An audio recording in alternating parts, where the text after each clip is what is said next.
got so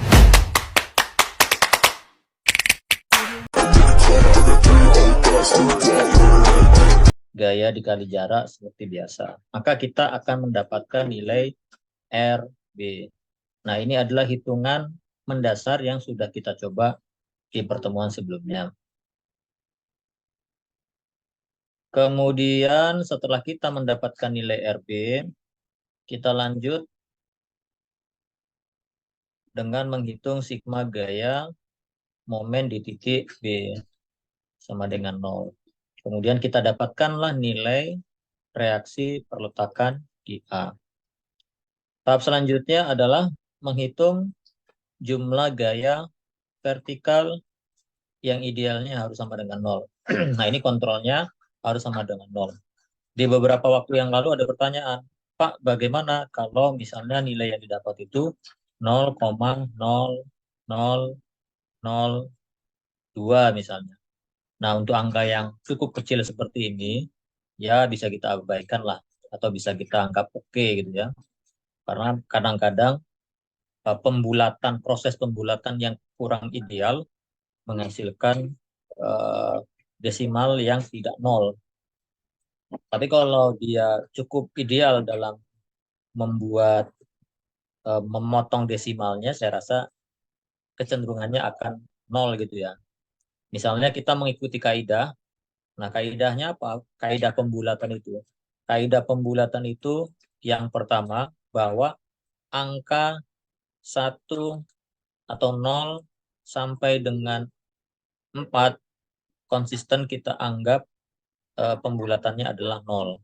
Kemudian 5 sampai dengan 9 konsisten kita anggap sebagai 1. Nah, metode pembulatan yang sepertinya sudah diajarkan dari zaman SMP, SMA, atau mungkin bahkan di SD.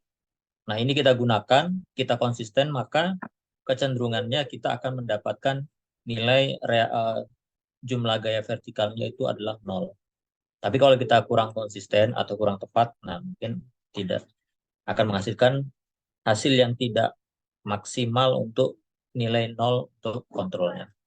Itu yang pertama. Yang kedua, semakin besar jumlah desimal yang kita ambil, maka hasil hitungan kita akan semakin akurat. Kalau untuk kebutuhan cepat, ya mungkin kita cukup mengambil 3 desimal saja. Jadi poin kedua, semakin banyak desimal, ini ya desimal ya, semakin banyak desimal yang diambil, semakin bagus. Nah, sebisa mungkin desimal yang kita ambil itu konsisten sama gitu ya.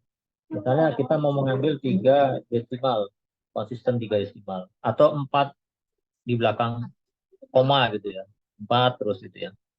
Jangan ada yang berubah, yang di sini 4, yang di sini 2 gitu. Nah, sebaiknya konsisten.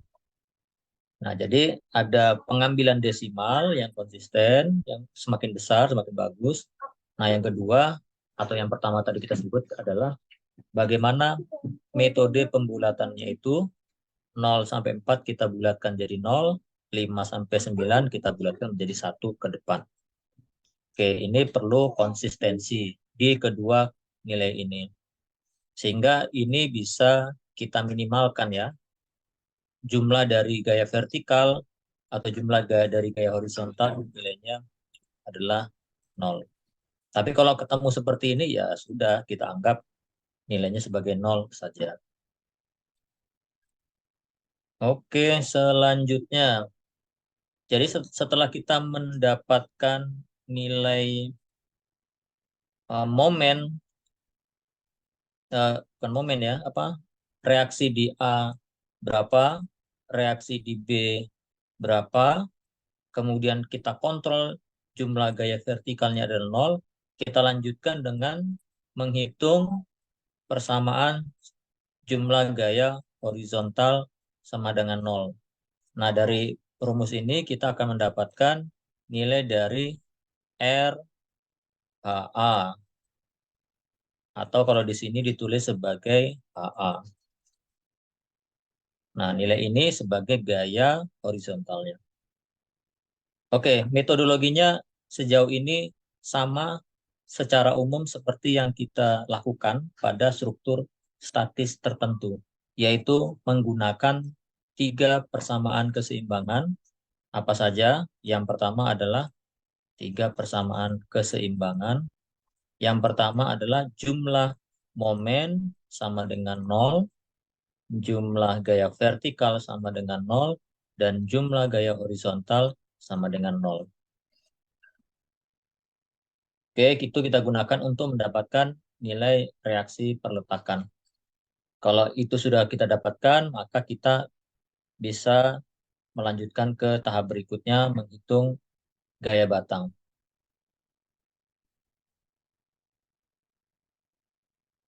Oke, selanjutnya metode yang kita lakukan, seperti halnya pertemuan sebelumnya, menghitung semua titik ya, menghitung semua titik buhul atau titik simpul.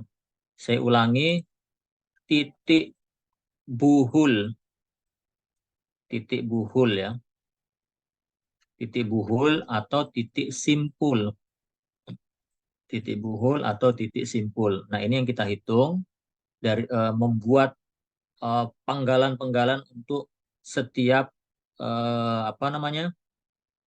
Setiap titik ya. Jadi setiap titik kita analisa.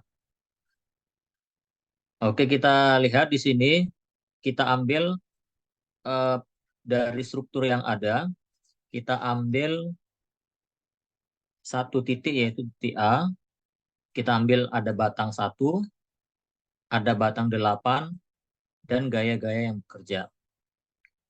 Nah, sedikit review atau refresh dari pertemuan sebelumnya, bahwa nilai dari suatu struktur yang simetris atau suatu struktur yang mungkin dia simetris, itu akan membantu kita dalam analisa.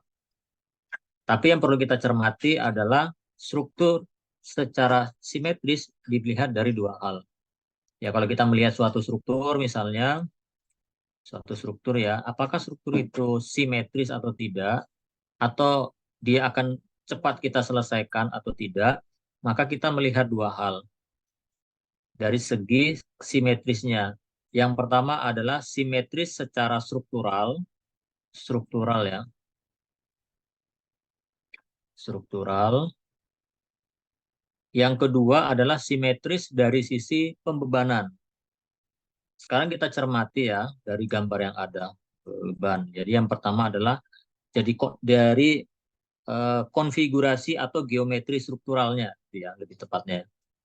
Yang pertama dari segi geometri atau konfigurasi strukturnya, kita cek apakah simetris. Yang kedua, kita cek dari sisi pembebanannya apakah simetris. Sebagai contoh, kalau kita lihat pada struktur yang ada ini, apakah struktur ini simetris? Secara struktural, struktur ini bisa dikatakan simetris. Bisa kita lihat tinggi dari batang 8 dengan batang 5 sama. Ketinggiannya, kemiringannya itu ya sama. Begitu juga dengan batang 9 dengan batang 13 sama. Begitu juga dengan batang 10 dengan batang 12 sama. Batang 7 dengan batang 6 sama. Batang 1 dengan batang 4, begitu juga batang 3 dengan batang 2. Nah, ini secara struktural sama. Kita lihat dari ketinggiannya 3, kemudian lebar dari masing-masing bagiannya juga sama, 3. Jadi bisa kita katakan secara struktural dia adalah simetris. Tetapi dari sisi pembebanannya, dia kita lihat ada yang membuat struktur ini tidak simetris. Ya, tadi kalau kita lihat simetrisnya mana? Ini simetrisnya ya. Kalau kita potong di tengah, maka kita lihat kiri dengan kita lihat kanan sama secara struktur.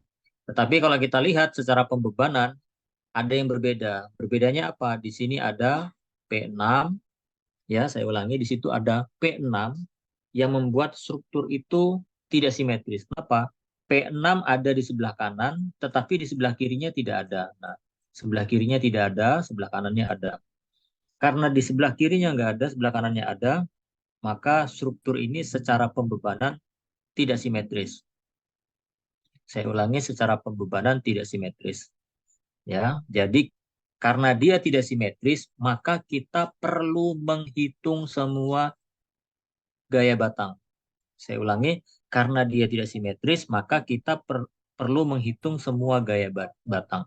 Berbeda kalau dia simetris, maka tadi kita hanya perlu menghitung sebagian saja. Misalnya kalau dia simetris secara struktur dan secara pembebanan, maka batang 8 pasti sama dengan batang 5. Itu kalau simetris, secara struktural dan secara pembebanan. Mudah-mudahan paham ya. Tapi kalaupun nggak paham, silakan ditanyakan untuk saya refresh atau ulang. Minggu yang lalu sudah saya singgung ya, terutama untuk kelas malam. Nah, kalau ada yang dari kelas pagi yang biasa masuk, ya ini mungkin mohon maklum dulu ya. Dengan kesibukan saya, terkadang ada urusan keluar yang mendesak. Oke, kita lanjutkan metode titik buhulnya. Kita ambil titik A. Nah, di titik A tadi kita sudah dapatkan reaksi perletakan, kemudian reaksi perletakan vertikal dan reaksi perletakan horizontal. Kemudian, nah di sini kita juga punya gaya luar P1. Nah, kemudian ada dua batang di sini ya. Ada batang P8 dan ada batang S8 dan ada batang S1. Kalau di pertemuan sebelumnya, nah nanti untuk referensi menjawab soal, maka saudara gunakan referensi contoh soal pertama. Nah, saya ulangi, referensi mengerjakan tugasnya, saudara gunakan referensi contoh soal pertama. Nah, hitungan di sini sudah menganggap atau tampilan yang ada di layar ini sudah menganggap bahwa saudara paham terhadap hitungan yang ada di contoh satu. Nah, kalau contoh satu tidak paham, maka cukup membuat seperti ini. Tetapi untuk tugas awal atau pemahaman awal, maka saudara perlu mengikuti apa yang dijelaskan di contoh pertama. Nah, pada contoh pertama yang kita lakukan apa? Karena di sini ada, atau sebelum melihat kemiringan batangnya, yang perlu pertama kita lakukan adalah menentukan arah gaya batangnya. Kita lihat di sini panah dari S8 atau batang 8 dan panah dari S1. Seperti yang saya singgung di pertemuan sebelumnya, bahwa panah yang ada, yang kita arahkan itu adalah sebagai asumsi di awal. Kalau untuk P1, panahnya sudah sesuai. Kalau untuk reaksi HA, panahnya sudah sesuai. Kalau untuk RA, arah panahnya sudah sesuai. Tetapi untuk S8 dan S1 yang ada itu adalah sebagai asumsi awal. Nah, kalau kita dapatkan nanti nilainya adalah negatif, maka asumsi kita di awal itu tidak sesuai. Artinya panah sebenarnya adalah menuju titik buhul. Oke, yang kedua, kita bisa lihat S1 di sini nilainya positif. Berarti kalau dia positif, maka arah yang sudah kita buat sebelumnya sudah sesuai atau benar. Kalau yang pertama tadi belum sesuai, maka yang S1 sudah sesuai. Oke, itu ya dari segi penempatan panah atau arah panahnya. Jadi panah yang kita plot itu boleh sesuai dengan selera atau asumsi awal. Ya mungkin menjauhi titik buhul ya, tapi nanti hasil finalnya adalah menyesuaikan dengan hasil perhitungan. Oke, itu yang pertama. Yang kedua yang perlu kita cermati dari metode penyelesaiannya adalah bahwa di sini ada batang yang miring ya. Ada batang yang miring. Sedangkan nanti operasi perhitungan kita akan menggunakan jumlah gaya vertikal dan jumlah gaya horizontal. Karena kita menggunakan metode pendekatan jumlah gaya vertikal dan jumlah gaya horizontal, maka untuk batang S8 harus kita proyeksikan terhadap gaya vertikal dan harus kita proyeksikan terhadap gaya horizontal. Itu ya. Nah, kalau kita proyeksikan terhadap gaya horizontal dan arah vertikal, nanti arah panahnya menyesuaikan ya. Nah, di sini kita lihat S8 ini batang 8, arahnya ke atas. Maka panahnya kita buat ke atas. Kemudian ini juga sama. Ini ada S8 bla bla bla. Ini ada S8.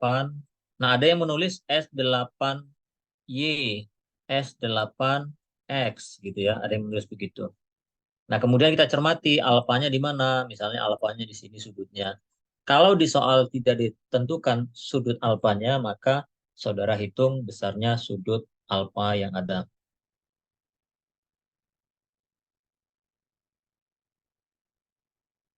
Oke, kita lanjut. Nah, kemudian setelah kita proyeksikan S8X dan S8Y, kita tentukan nilainya. Berapa S8Y dan berapa S8X. Nah, untuk mudahnya, ini alfanya. Yang mengalpit alfa kita anggap sebagai kosinus. S8 cos, karena dia mengapit.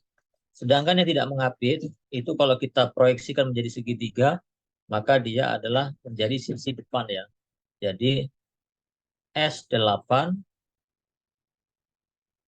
sin alfa. Nah, itu kira-kira ya.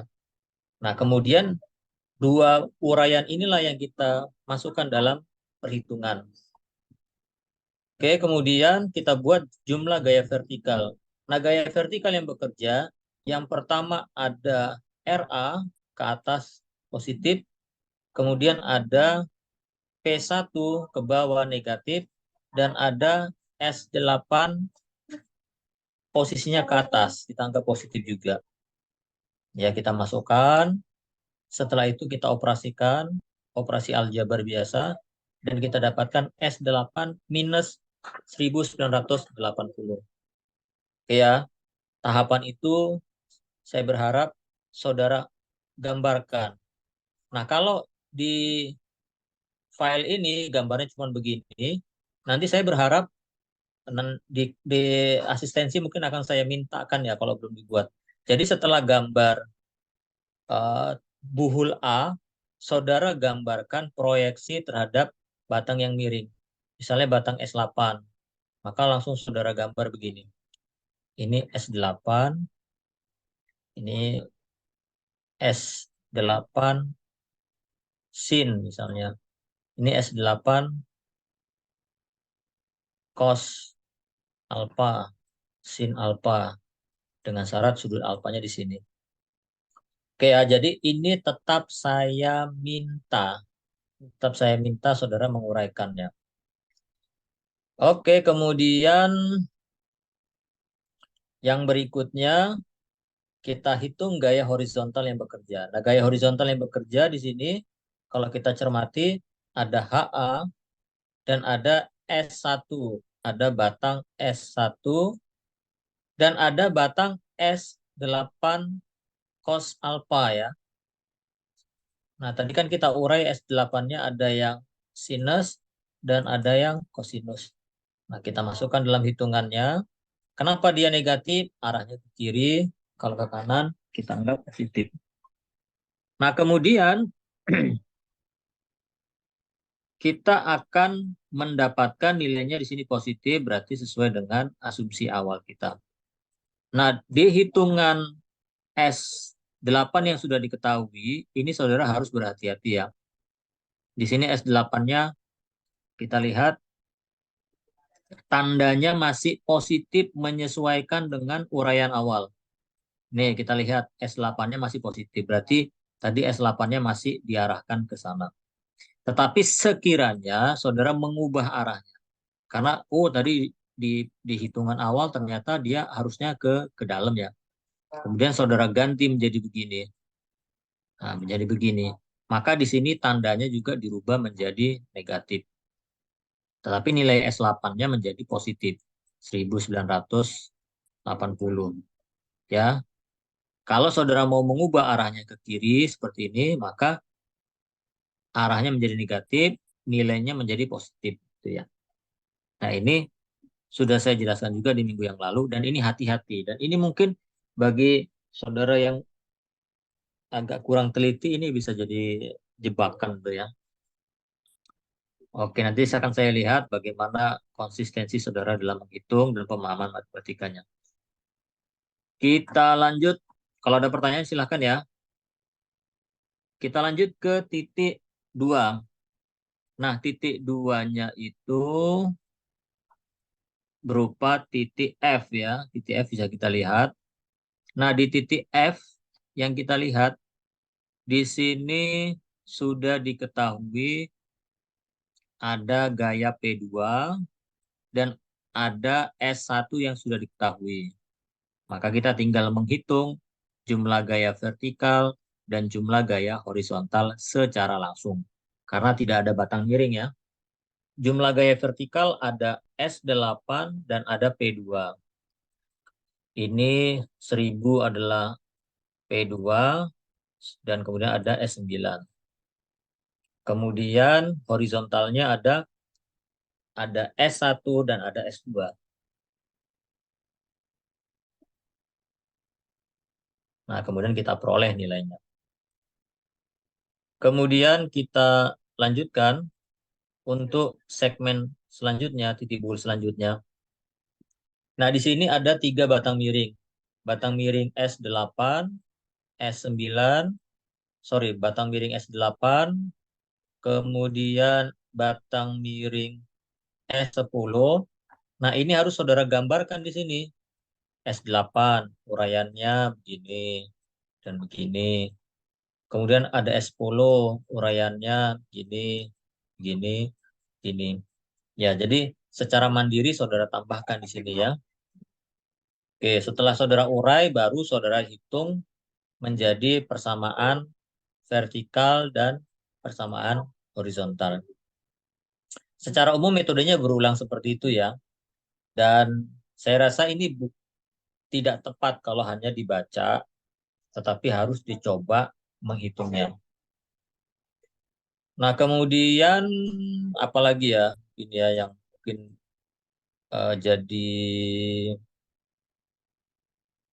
problem biasanya ya. Sebentar, tadi saya teringat sesuatu, jadi lupa lagi saya. Sebentar saya ingat-ingat ya. Dan itu menjadi catatan penting di pertemuan sebelumnya. Oke lah, mungkin saya lompat dulu. Nanti kalau saya teringat akan saya sebutkan lagi hal penting yang kita sudah tinjau juga di pertemuan minggu yang lalu. Kemudian, nah oh ya saya baru teringat, sebisa mungkin, ya saya ulangi, sebisa mungkin menghindari dua variabel yang tidak diketahui. Ya, saya ulangi, sebisa mungkin menghindari dua variabel yang tidak diketahui untuk dianalisis.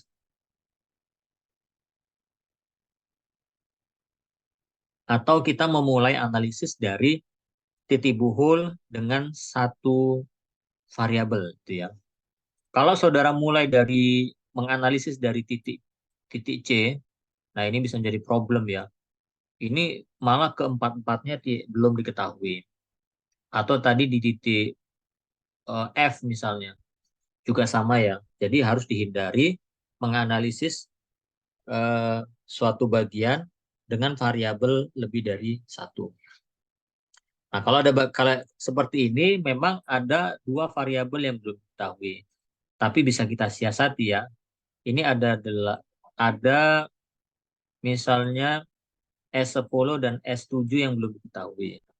Nah, ini harus kita siasati seperti ini sehingga kita stepnya tidak salah gitu ya. Kalau kita hitung horizontal dulu, mungkin dia tidak akan dapat ya. Nah, kita hitung vertikal dulu, baru kita dapat horizontalnya. Jadi memang terkadang step yang kita lakukan penyelesaiannya, pemilihannya harus sesuai. Oke, ini untuk D. Nah, ini kira-kira kesimpulannya semua bahan batang yang dihitung, nah, walaupun tadi tidak dihitung semua, tapi kira-kira inilah hasil finalnya. Nah, kemudian di hasil finalnya itu di sini tidak dituliskan positif dan negatif, cukup dikatakan sebagai tarik dan tekan. Ini waktu kita kurang dari 1 menit. Nanti kalau mati tolong atau kita cukupkan saja lah ya. Waktunya kurang dari 1 menit. Nanti mungkin pertanyaannya sambil